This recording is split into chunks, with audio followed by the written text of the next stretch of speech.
Good evening, ladies and gentlemen. I am your host. Actually, we're your hosts. This is Ali the Persian. We got Steve up here. This is Game Time Grind. Welcome to a brand new episode. We are live on a couple fronts. You can follow us here at 4th and 10U. Follow our YouTube channel. Make sure you subscribe. Turn on the notification bell. You can also follow us on TFTG or even on my X or 4th and 10U's X channel. You can follow us there. But make sure you subscribe, like the show, and turn on the notification bell. This is going to be a great one. I know we just had our regular weekly episode on Tuesday, but this episode had to be done with this crazy amount of roller coaster news that keeps pouring out. Yeah, I want to say it was like, what time was it? Like 5 or 6 o'clock in the afternoon yesterday, Steve? And it was just one after another. If it was a boxing match and I was the defender and I'm getting attacked by news, I was getting hit in the face over and over and over again. It was knockout after knockout. It was crazy, wouldn't you say? Most definitely. It definitely was a shocker to the world of college sports. Yes, it was a shocker for some of us, not all of us, but some of us, it was definitely a shocker. I've been kind of saying, I said it way early in the off season before even college season started. I said that this could be Sharon Moore's last year as a Michigan head coach. Like, his time is ticking, right? I said that here with a different host. And I know I've said it in the spaces previously as well, before all the Michigan sign stealing scandal and everything came about, right? We talked about it there. But but the stuff that has come out is absolutely nuts, and I just can't believe it. Shout out to Lewis, my homie, who is in the chat. Shout out to Lewis. Make sure you guys go and follow Lewis and Tony at the Blitz Pickup. I didn't want to ruin the surprise, but I kind of will a little bit. Next Tuesday, we will have special guests here on 4th and 10U. It's a festive blitzing event here on Game Time Grind. So definitely watch. We're going to have several guests that I have invited. It's going to be a great time. We're going to talk the college football playoff, the matchups. We're even going to talk a little bit about some other teams as well. So I cannot wait. But today's show is specifically about what's going on in Michigan. It is absolutely horrendous what I have learned, some of the stuff that's going on. And some of the stuff you heard about it through the grapevine, which I'll talk about and how I heard it. But it's just unbelievable. It's mind-boggling. So let's get started. I'm going to kind of give you the timeline of things, and then we can speak on it, Steve. Or do you have something to say? You want to talk about it before we get started? No, we can start with the time of events. That way we can speak as we go. All right. So for people that don't know at home, Michigan's head coach Sherrone Moore was really well known for the time period when Jim Harbaugh was the head coach at Michigan. He filled in for 4 games and went 4-0, most notably beating Ohio State, right? And when the whole Jim Harbaugh breakup happened at Michigan after winning the national championship, they named him the head coach, right? It was all ramping up. They were all thinking this guy is going to be the guy to lead them to the promised land and everything. They even went and got arguably the top QB recruit Bryce Underwood this year. It was really, ramping up. And another year goes by and they beat Michigan again, beat Ohio State again, right? So he's 2-0 versus Ohio State at this point. We go through the whole sign stealing scandal and everything. He was very famous for the person that had like 40 some texts. It was like a ton of texts between him and Scallions, which is the guy that really kind of figured out the way to steal the sign stealing math and all that. And he erased all of his texts and everything before they could investigate because they had to turn in their phones. And when they they recovered the texts and everything, he famously said, "I was just so mad that someone could do this at my school that I just didn't want to see it anymore. And I deleted it." That was his excuse. Right. So personally, I think on a side note that he was more involved with that sign stealing scandal than what it even came to light and what we know publicly. I think he was personally. Later on, rumors started to pop out going into this offseason that he was doing some nefarious stuff with some staffers. It wasn't the first time I heard of this. That's why when it finally came out, I wasn't really surprised, so to speak. It was the events that led afterwards that I was more surprised with.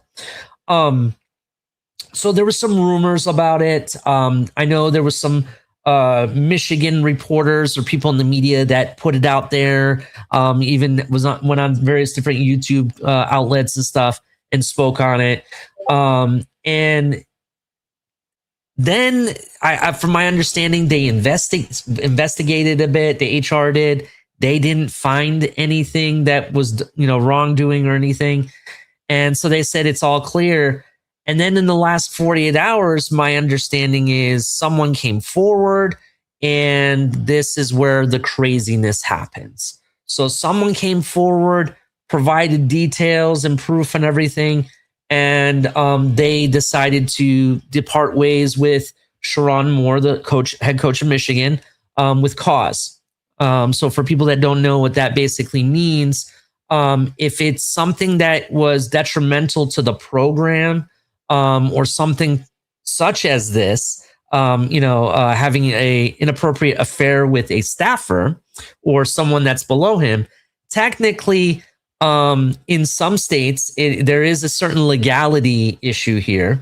And it's a way that basically they can part ways without having to pay the rest of the contract to the head coach. And I want to say like there's like $12 million that they're saving because of this. I think that's the amount that he still has left on his contract. So you get they announced that they parted ways. And then from my understanding, like I want to say an hour or two later, there's a report that there's a disturbance at one at, I guess the girl that he had the inappropriate affair with's home. And then you find out like an hour later after that, he's been arrested. And I guess he was making threats to harm her as well as himself. So these are some of the things that have come out. We're not really sure on what everything that is absolutely factual. So I'm trying to give you what's been reported mostly by mainstream media. But there's a lot of speculation going around in the internet. It's been crazy on Twitter.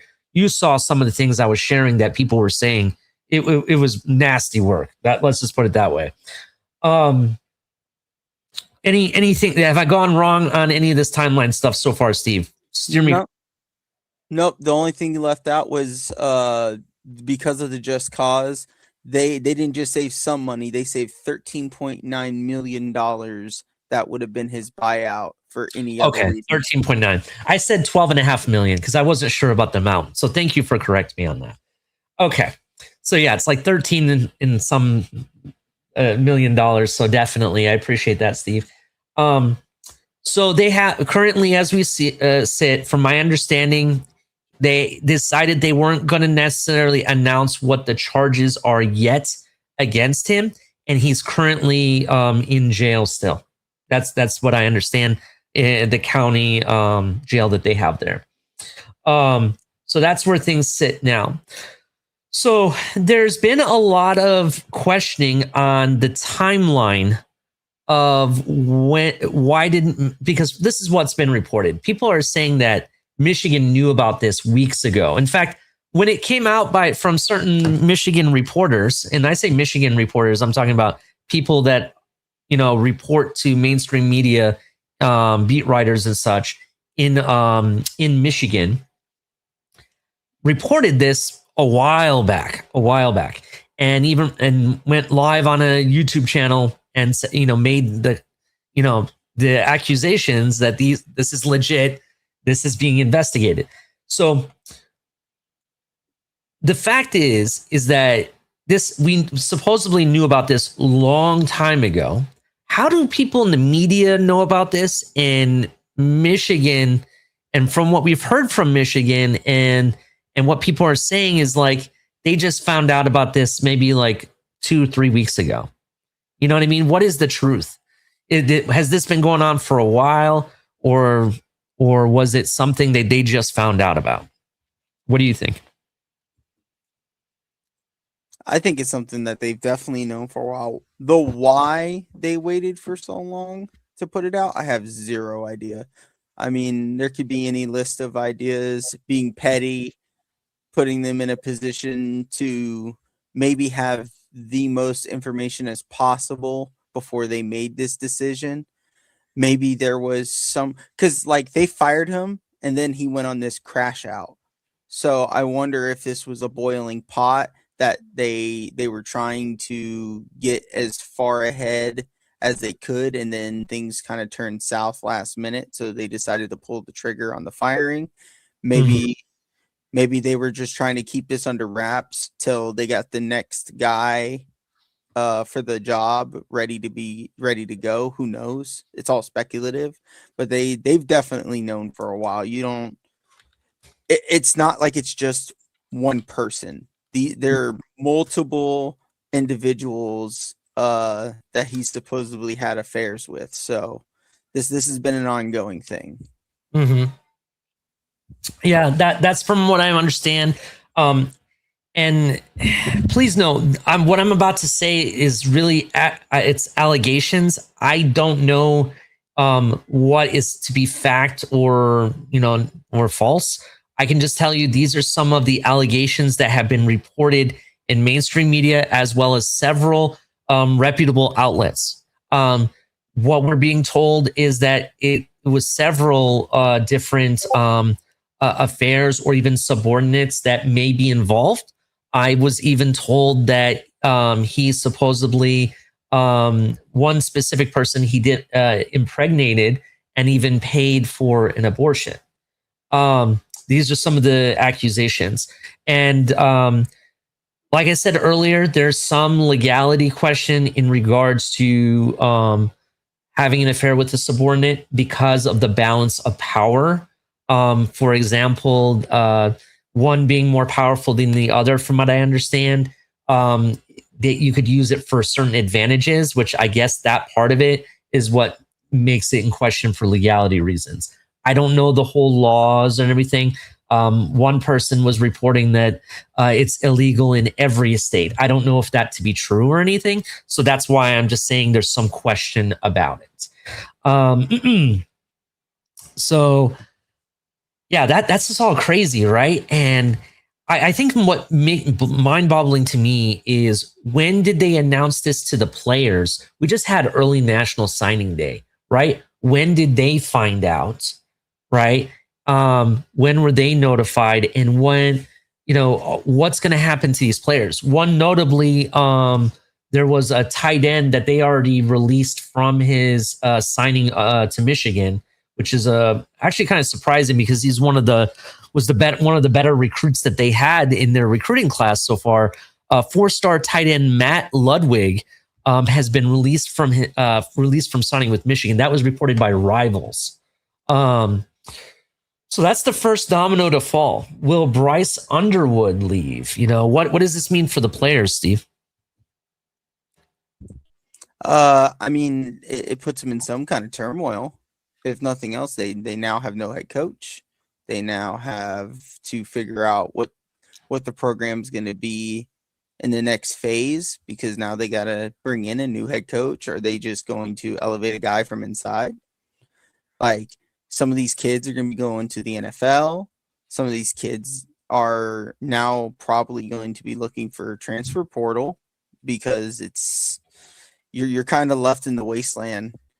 I feel like I feel like it should be said. I don't want it to come across as if we are judging or attacking this man for his own personal choices. I want to make that clear. Everybody is due to their own individual things in their life. It's just this affects the college world as a whole. That's why we are talking about it. Mm-hmm. Yeah, definitely. I think I'm talking about it more so because it does affect college football. It does affect these athletes, and the decisions. Signing with a team and being a committed player to a team, that's life changing. That's life changing, not just for the athletes, but the parents and the families that are involved, as well as the people that are on the other side of that, the schools and the recruit, anyone that's part of the recruiting department for you, and the coaches and everybody. There's so much involved when it comes to college sports in general that things like this can make or break it. It can make or break it for the player just as much as the coach. So that's kind of like why we're talking about it. So for me, it's more like I understand now that the coach has been let go. I understand that they have at least 2 weeks. I've heard up to 30 days, but I'm not sure about that. I'm going to say at least 2 weeks to kind of make a decision if they want to, enter the transfer portal or not. I know Bryce Underwood, there's a lot of people were saying that, he's already said goodbye because of what he put on Instagram, and he already took Michigan off his Instagram, and that he's headed towards the transfer portal. But then another report says that him and his family have decided they're going to wait to see who Michigan hires before they make a decision. I think that's fair. That is fair.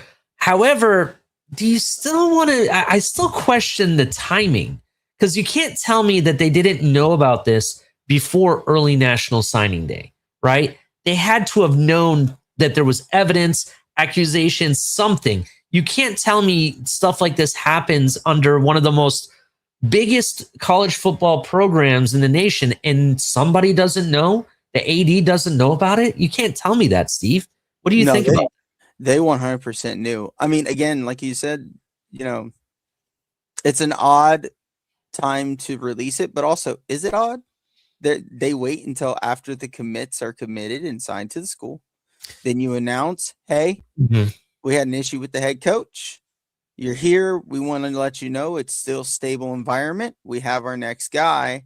But to release this before early signing day, we would have seen probably similar to what we saw with, and not to take it there, but with when Hardline moved, right, to USF, it would have maybe caused a pause in some of the bigger names that were signing to the school. So this way, they're signed, they're committed.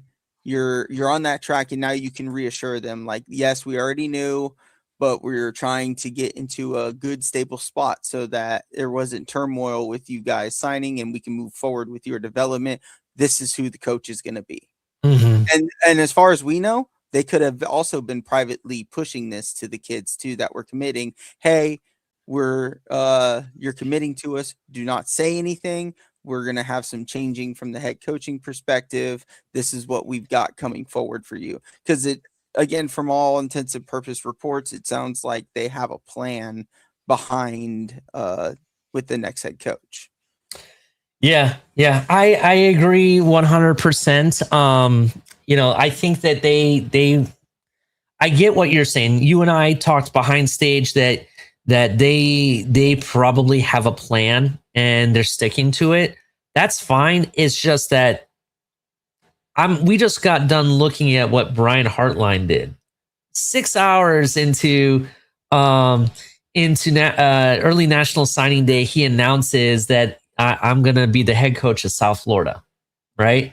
Comes out, tells the world this. He tells the recruits that have already said verbally that they're going to sign with Ohio State, and created this big chaos, right? It didn't. Those players took a step back, decided what they wanted to do, right, and they eventually signed with the teams that they said they were going to sign with. This is kind of weird because instead of telling the people before they signed, they waited. Do you get what I'm saying? If I'm a family and and my son is going to go to your school, I gotta personally worry or wonder: are you the right people to take care of my kids? I'm going to live 1,000 miles away. Are you going to take care of my kid in the time of need? You got to wonder about those types of things. If they're sneaky enough to do this type of shenanigans and wait after the period, right? Are you going to be able to trust them is what I'm asking. And I get it. The players will have an option to switch schools still, but their options, though they can enter the transfer portal, right? Their options can still be limited. And the reason I say that is because those other schools that may have had real interest in him, that he would have been their second choice, may have decided to go a different route and may no longer be interested or have enough scholarships to give. Do you see what I'm saying there, Steve? Like, does that make sense? It absolutely does make sense. And I was looking up 8 recruits decommitted from Michigan during this cycle. Wow. So I wonder if it does kind of go to what I was saying, is I wonder if the schools quietly inform some of the more well-known players or bigger players coming into the program that there might be a head coaching change. All right, Steve, special guest. We have a special guest in the back, and I'm going to bring him up. He has a question about recruiting, since we are on the recruiting subject when it comes to Michigan. Okay, so we're going to bring him up. Everyone give a round of applause for Color making his debut here on Game Time Grind. He's never been on the 410U network as far as I know that he has, But how's it going, Color? Welcome to the show. Pretty good, Ali. Steve, how you doing? Good to see you on the tailgate, man. Yeah, what's up, Color? Yeah, we're live on all fronts, Color. 4th and 10 use, the tailgate, even on X, we're live. Yep, and I mean, Steve and I have debated before in good faith, and he's a good faith interlocutor. Even though I think he's wrong half the time, but but he definitely doesn't fail in his logic. So good listen, Steve, and good to see you around the tailgate. I did have to say that I did have to remind everybody there is currently a hurricane warning in effect for the college football playoffs, and everybody knows it. But the question I had about recruiting, in of course with the college dynamic, I don't know how it's changed with the portal and the NILs and the fact that these players are now basically professional football players and can go wherever they want, whenever they want. So I know it changes the recruiting dynamic, but isn't it the coaches at these schools that are pretty much in control of all the recruiting and, glad handing the families and all that stuff? Like, are there any real, are there actually recruits right now, or or are we just talking about the guys that this coach was already working with? Who might want to be, because the new coach may not want a single person that this guy's been working with. You know what I mean? Yeah, I want to say recruiting has different levels to it. If you don't mind, Steve, I'm going to kind of like the GM is what I'm saying, where you can't really expect any of the guys there now to be there because a new coach coming in is going to change the whole dynamic. Is kind of what I'm asking. Yeah, Steve, do you want to go first and then I'll go, because I do have a take on this. No, you know much more than I do right now. So this is wild wasteland for me. So recruiting, from my understanding, there's different levels to it, Color. Not only does your head coach and his team and staff do their part of recruiting, and they have certain types of players that they like to go and grab to fit their system. Schools have their own recruiting program as well, that they're involved with. Even if they have a new head coach coming in, they have a staff that works directly for the school, not so much the head coach as well. That's how they can stay in the game of recruiting. That's how they keep tabs on, in particular, their in-state recruiting mostly. If you understand, right, I guess exactly. Who's interfacing with these recruits now that this whole shebang went down. And until they hire a new coach and he brings in his new staff, most of the old staff is still there. For example, in this case, they have an interim head coach that was already there. They have their defensive, all that stuff is still intact at this point. Well, I would just be concerned as a player, how it is, from having watched, I don't know how it really compares to fantasy, but movies like Jerry Maguire, where it's you kind of get an insight of the players and their families and what they're waiting on and all that. And yeah, they, you know what I mean? They could easily just flip and just say, oh, I don't trust nothing going on there because I don't even know who's this defensive guy or who's this scout shaking my hand. He ain't the coach. You know what I mean? Well, it's the teams that are mostly the head coach generally isn't meeting with these kids so much. They have a whole, just like in the NFL, right? You have a whole scouting department who handles. Right. I'm just imagining the Nick Saban dynamic. You know what I mean? Well, and a little piece of context too, of those 8 players that decommitted this year, Ollie, 7 of them were 4-star recruits.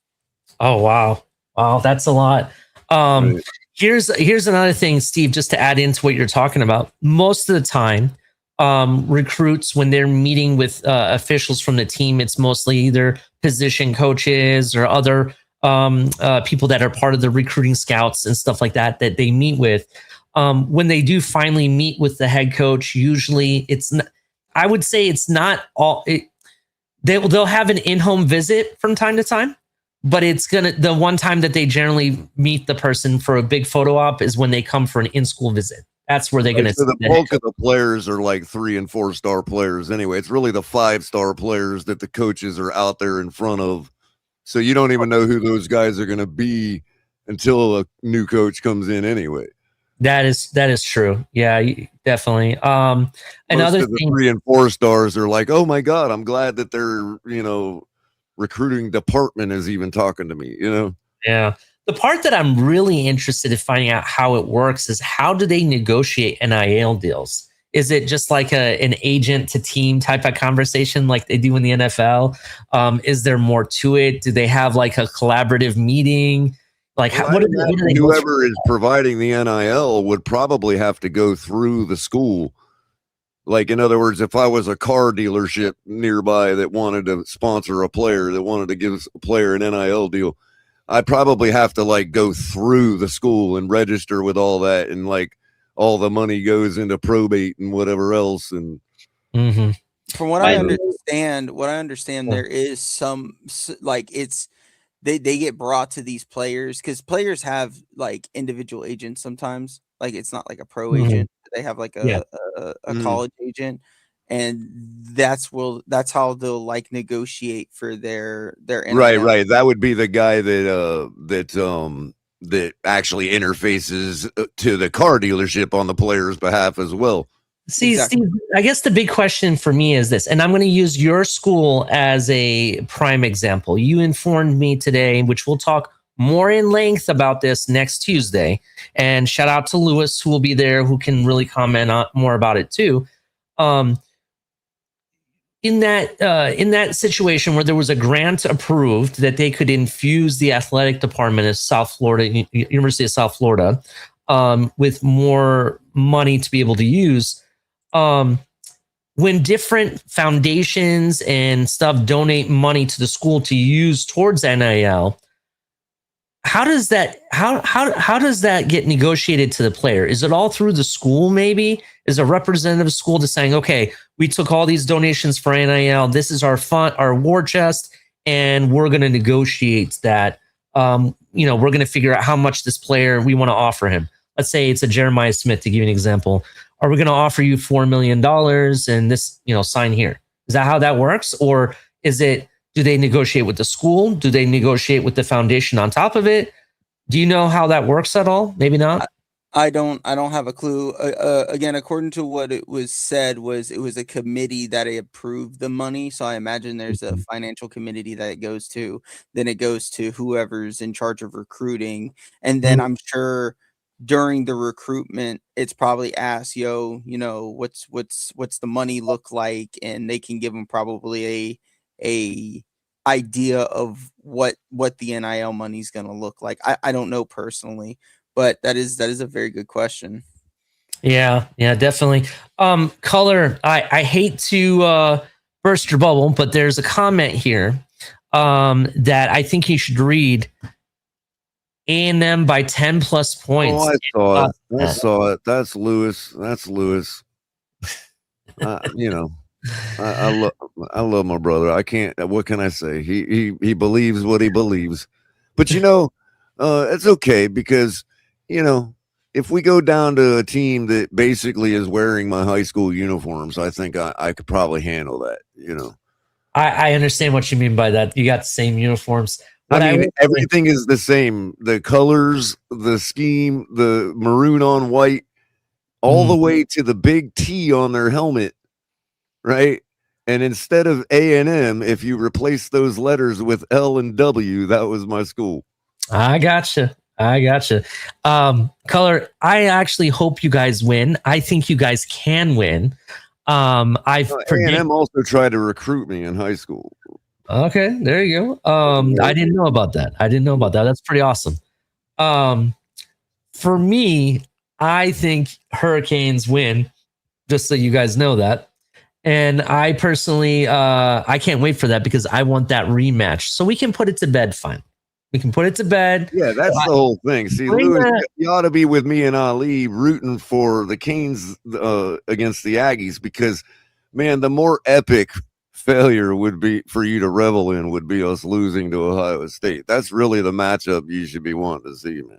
There you go. And the other thing is, I don't even mind. I'll let you guys bring your own referees, Color. Bring your own referees, so then we can just Ali, I don't even care about the national championship.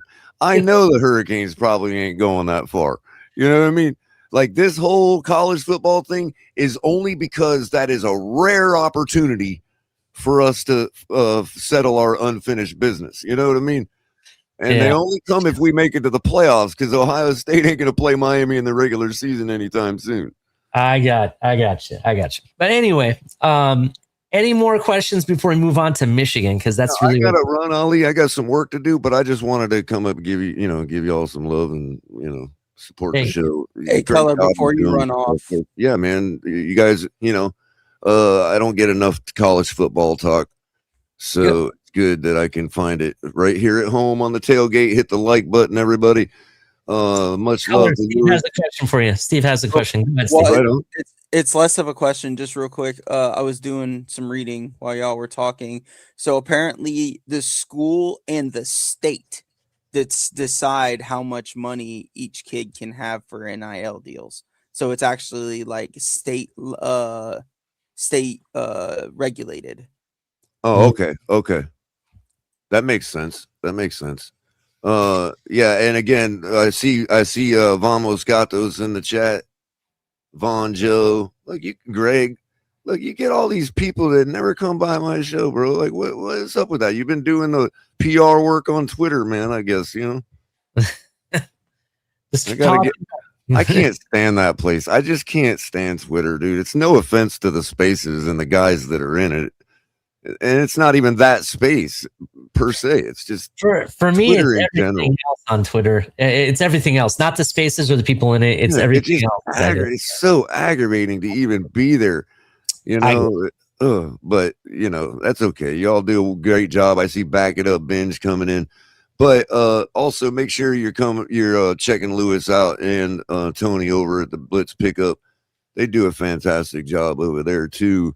And Lewis, I know I've been sending Lewis in my group text or whatever, the little statistical charts that I've been making in our studio when it comes to some of the NFL statistics and all that.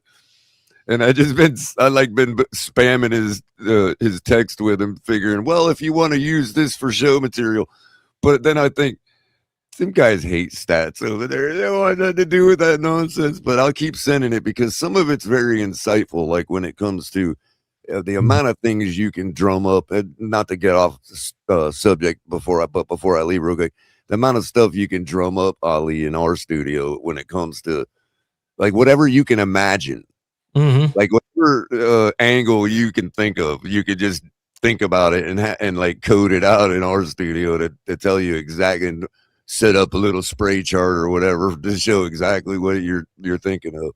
It's insightful, man, and it's quite a useful tool. So look for more of that stuff coming out over here at the tailgate. Hit the like button, subscribe to the channel. If you're over on Twitter, it's not your fault. You can come over here to YouTube and hit subscribe to the channel. All right, Colin. Thank you. Have a good night, guys, and have a good show. Thank you. Again, Colin.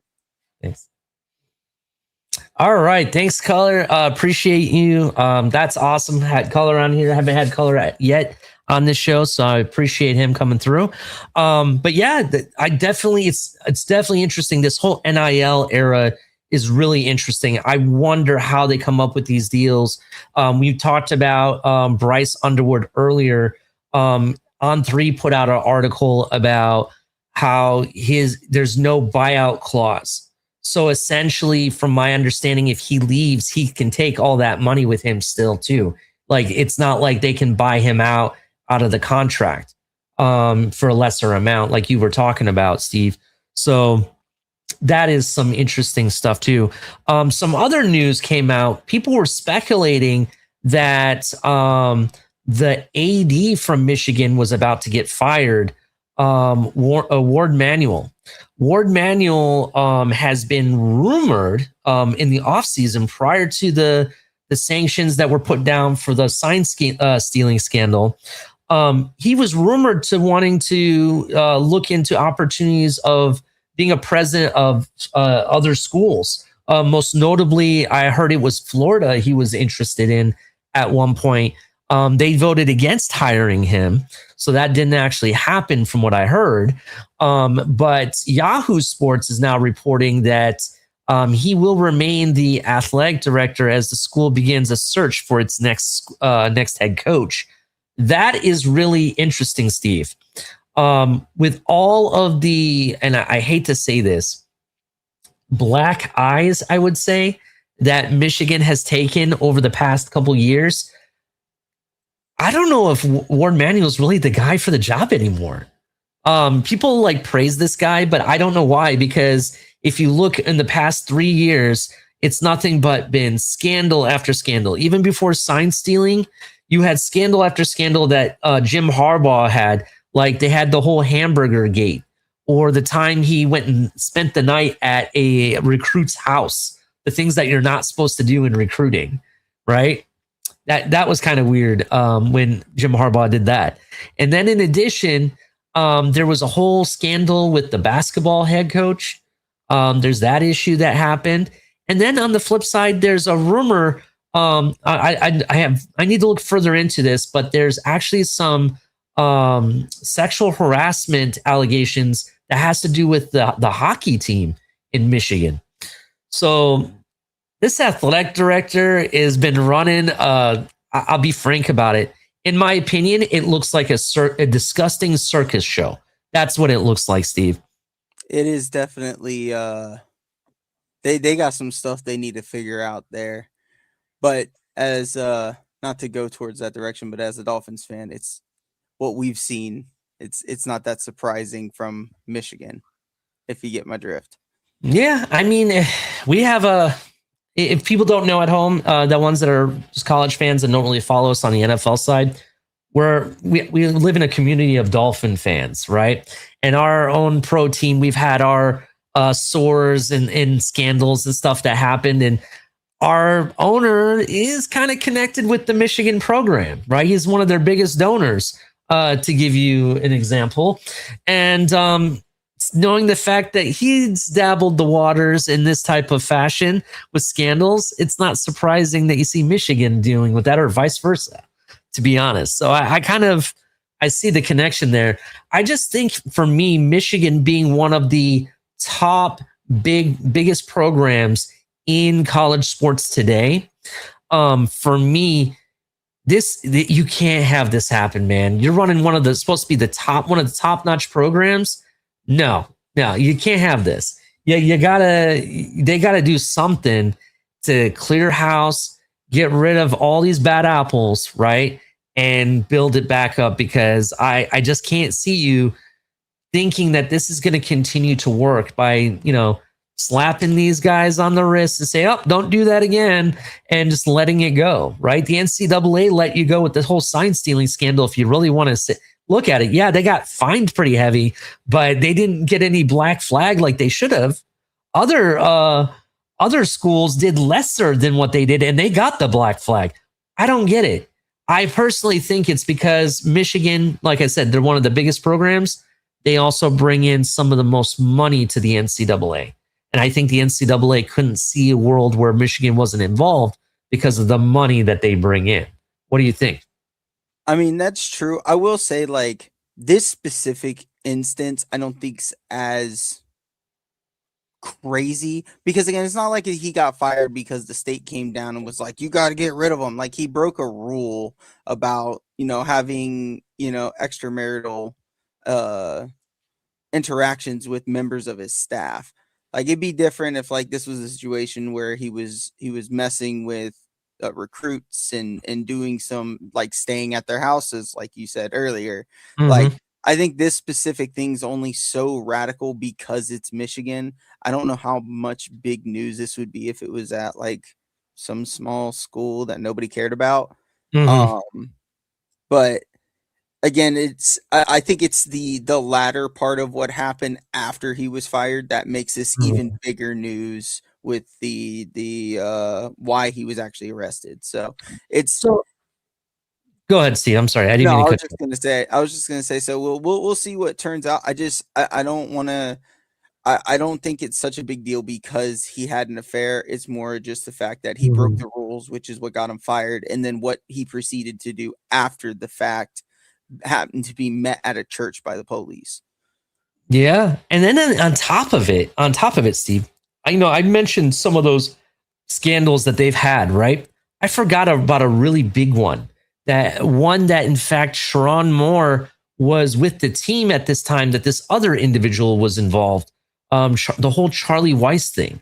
If you don't know, I believe he's the one that got arrested by the FBI, I think. He's the one that was, he hacked into one of the largest healthcare databases, and he was able to use that information gathered there to hack into social medias and take copies of inappropriate photos of different athletes and their socials and everything. I don't know if you remember that. That's another scandal that happened under that AD's nose. Do you get what I'm saying? And I do understand what Lewis is saying in the chat, that my owner would never be in such a scandal. I don't think he would ever be in this type of scandal. I agree with that. But let's not, there are some scandals we've had with our team. Not at this level, nothing like this level.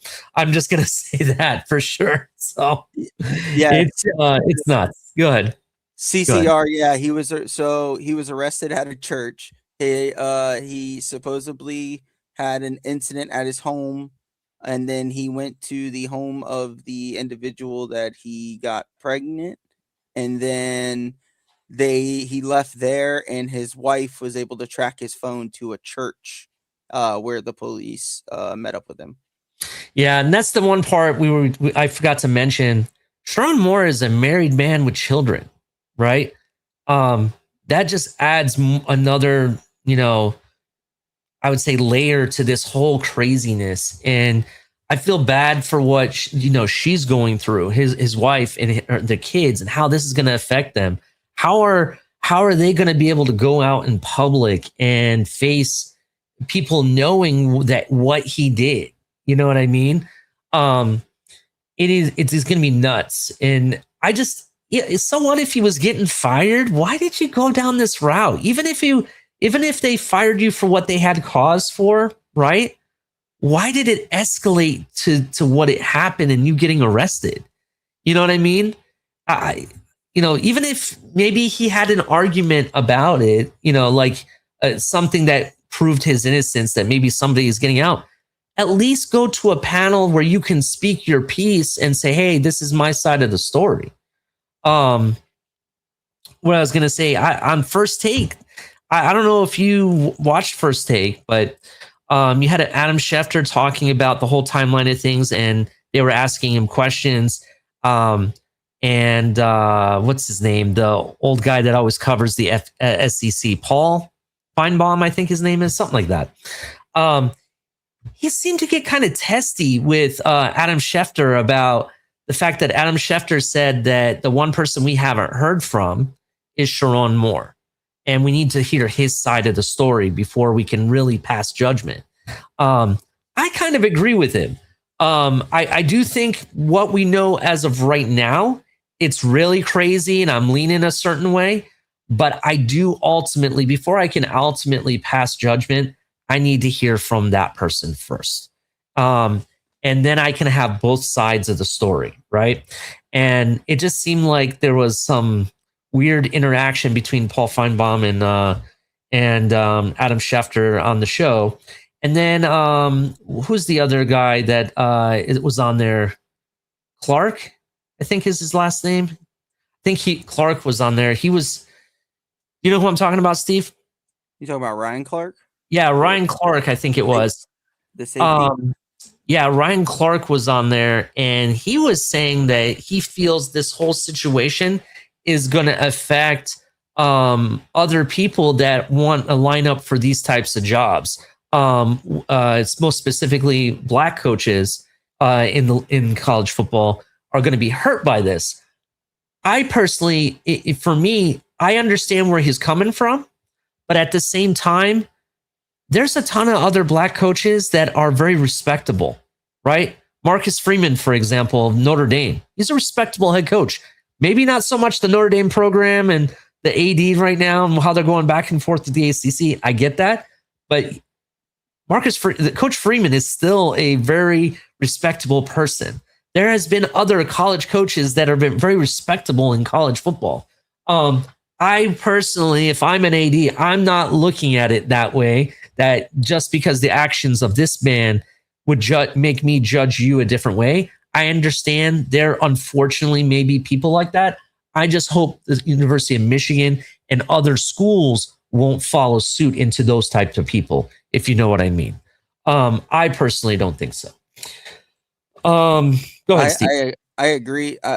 Again, I wouldn't even try to presume to understand how that would affect anybody. Like, I think this is one of those situations where his ethnicity shouldn't take any bearing towards anybody else. This was one man and his own personal life. Again, as I stated earlier, this is a personal decision in his life that the only reason it's even news is because it's a big school and what happened after the news of him being fired. Tony says that Ryan Clark just be talking sometimes. Yeah, you might be right. It was kind of weird because, to be fair, they were talking about who the next head coach would be, right? And then he immediately went to this when they thought he was going to give a take on the coaches. So it was kind of a weird take, to be honest. But I completely understand where he's coming from, right? And unfortunately, there might be a small group of people that might be that type of people. If I was running the school, I would not. I'm going to judge you based on what you've done professionally, your knowledge of the game, what could you bring to the table. That's how I'm going to judge you. And I just hope University of Michigan and other schools keep it that way. And that's how it should always be. Shout out to Tony. I don't know if Lewis told you he's going to come on our show. I hope you're there, Tony. We really want you to be there on Tuesday.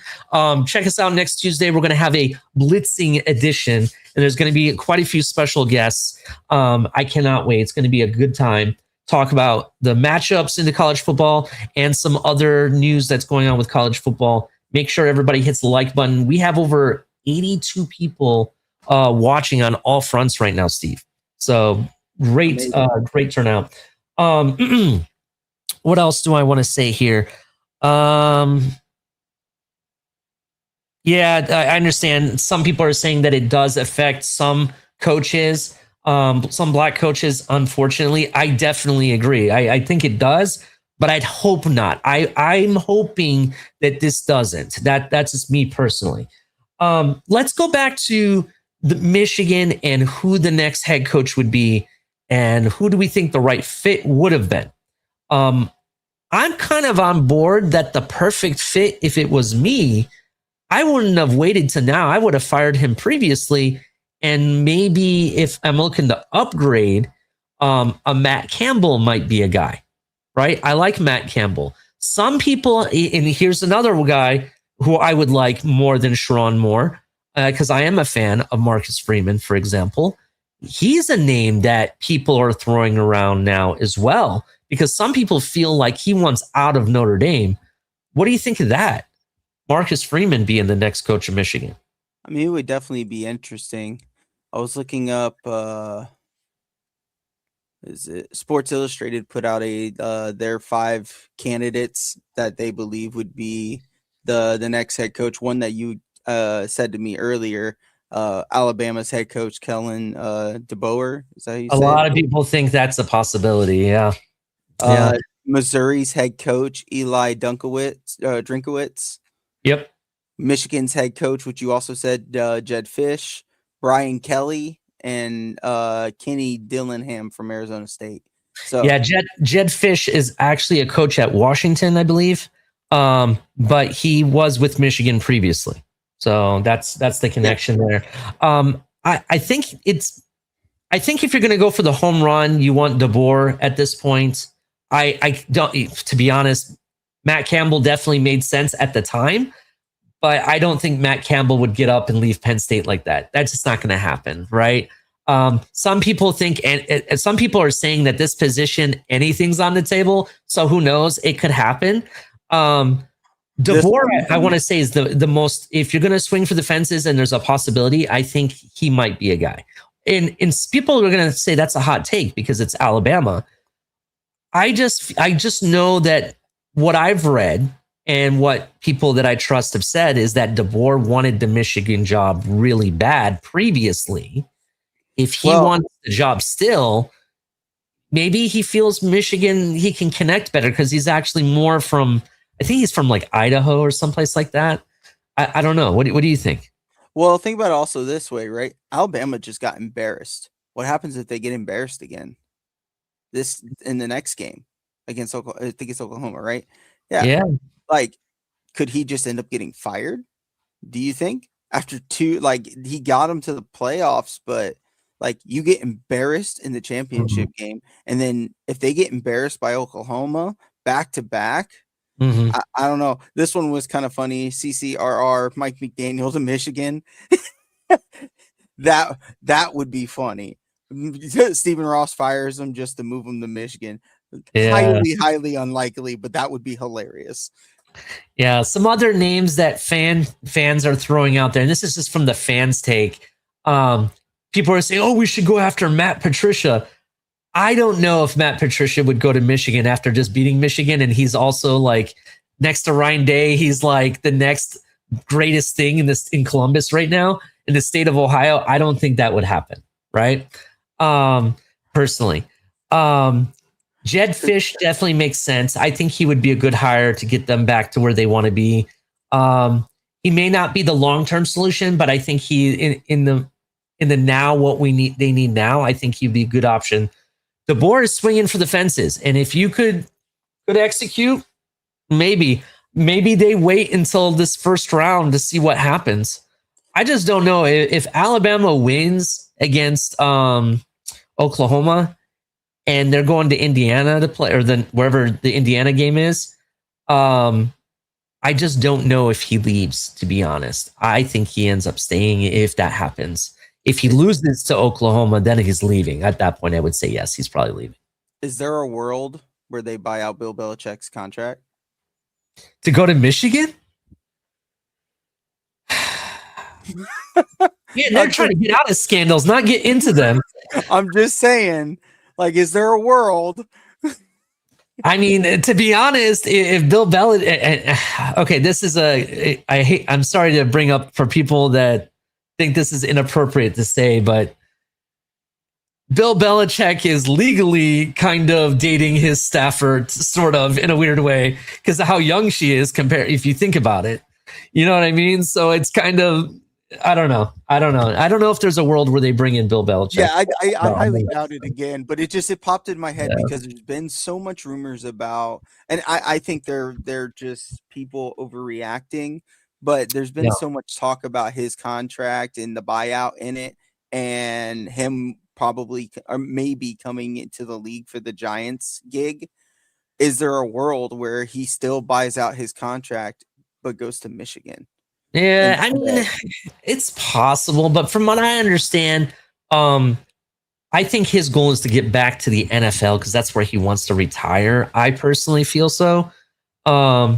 And from what was reported about a month ago, there are a couple teams that are seriously interested in bringing Bill Belichick back to the NFL. So that will be interesting. I could see Tennessee trying to get Bill Belichick because they need something right now. Ooh, Tony. What Tony said. Has Lane Kiffin signed his contract yet? Oh, that is a crazy take.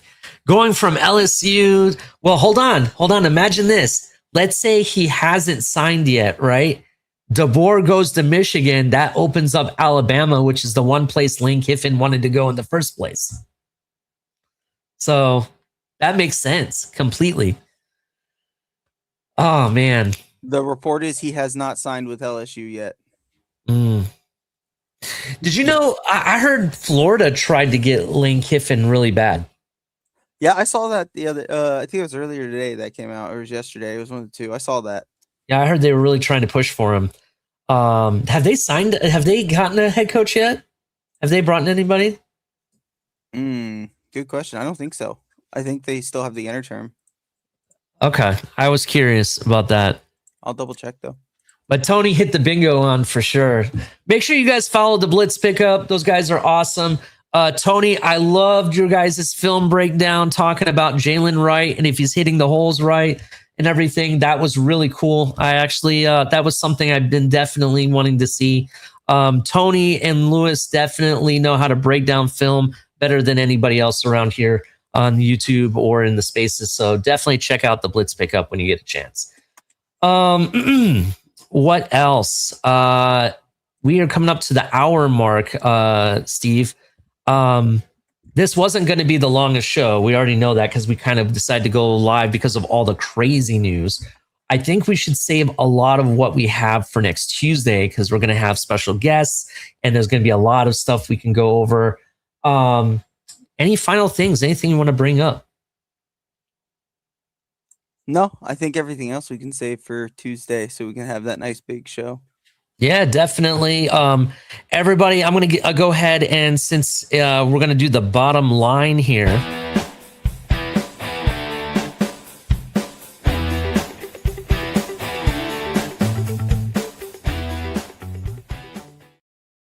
The bottom line for me is the fact that it is a wonderful time to be a fan of college sports, right? You're right in the thick of it. We're at the eve of the college football playoff, and all this drama is happening all over the place. Michigan, it was like Circus Soleil, but drama style. And then you have the stuff that's going on with Lane Kiffin being called a hoe only to be fired less than 24 hours later. And then you have all this crazy stuff. The guy from Michigan State who basically went through the same thing that Sharon Moore went through outside of the whole craziness of being arrested and that kind of stuff, right? That happened to him. You had the sign stealing scandal. And now we're getting right into basketball, college basketball. It is nuts. Everybody hit the like button. I'm excited. This was a lot of fun talking about this and breaking it down with you, Steve. What are your final thoughts? I'll say, again, this is a lot of just feeling based on what we've seen and read what's going on. I think you hit it on the nose. We still need to hear from the man himself, and that will fully put everything out in the open air of what's going on. This has already been an interesting year, and it's only going to get more interesting as the college playoffs go on, and we'll see where they go from there and what happens with Michigan over the next couple of weeks. Yeah, 100%. I agree with you. I just think that we need to hear his side of the story. And then we have the full scope of what happened, and then we can place judgment at that point. But I do think if you are fans that live in an area that you're close to his family and everything, just understand that they didn't force him to do these things. This is the actions of one person, and that's the only person that should face judgment or needs to atone for what happened, right? Nobody else. Be respectful and just try to be classy. That's all I can say in these types of things. But anyway, till next time, everybody hit the like button, subscribe if you're brand new. Please follow us at 4th and 10U. Look up our YouTube channel. I know we're live on TFTG, but come over to 4th and 10U's channel. Follow us there. You can also follow me on X or 4th and 10U's X channel, which is at 4th and 10U as well. But till next time, you all have a great night. We'll see you on Tuesday.